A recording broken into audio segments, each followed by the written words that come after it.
The air inside the Soviet embassy in Tehran was heavy with cigar smoke, expensive liquor, and absolute silence. It was November 29th, 1943.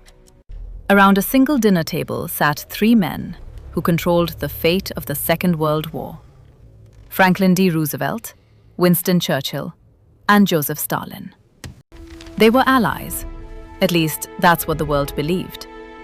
They had gathered to plan the final defeat of Nazi Germany. But as the dinner stretched late into the night and the vodka kept flowing, the masks slowly began to disappear.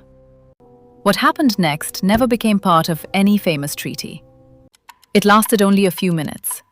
Yet it revealed exactly what kind of world Joseph Stalin intended to build after Hitler was defeated.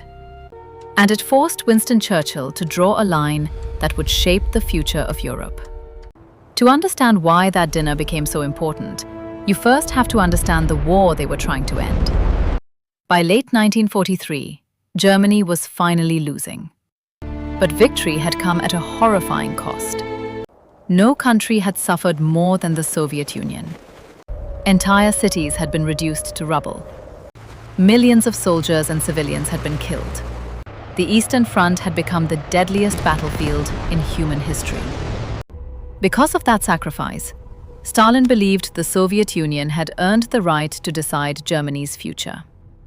Churchill and Roosevelt agreed Germany had to be defeated, but they believed justice should come through law, not revenge.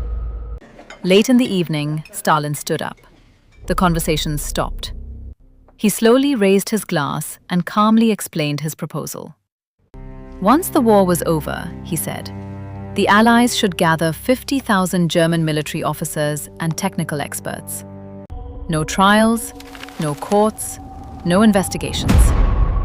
Simply line them up and execute them. 50,000 men shot, just like that. Stalin spoke as if he were discussing tomorrow's weather. The room froze. Everyone waited for someone to respond. President Roosevelt, already exhausted and trying desperately to keep the alliance together, attempted to lighten the mood. With a nervous smile, he joked, "Perhaps we should compromise and execute only 49,000. It was meant as humor. Instead, it made Stalin's horrifying proposal sound like a negotiation. Then Roosevelt's son, Elliot, added fuel to the fire. He openly agreed with Stalin and suggested the executions would be fully justified. Stalin smiled. Then he slowly turned toward Winston Churchill. He wanted to know whether Britain would agree. Churchill did not smile. He was no stranger to war. He had ordered devastating bombing campaigns against Germany. He understood violence. But he also believed something separated civilization from barbarism. Executing unarmed prisoners without trial crossed that line. Churchill's face turned red with anger.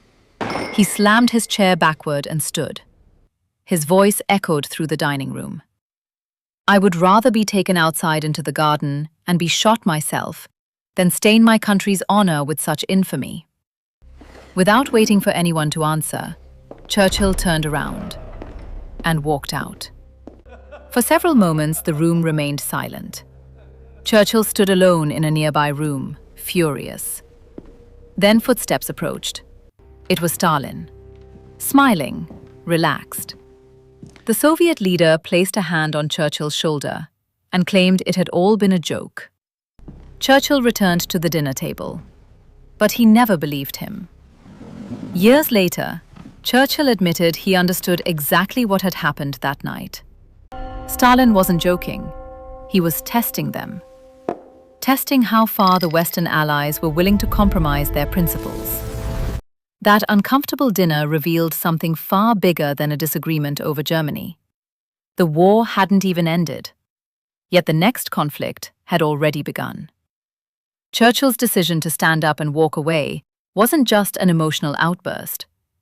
It became one of the earliest moral confrontations of what would soon become the Cold War. Sometimes history isn't decided on the battlefield. Sometimes it's decided around a dinner table. when one person refuses to stay silent. If you enjoyed this story, don't forget to subscribe for more forgotten moments that changed history forever.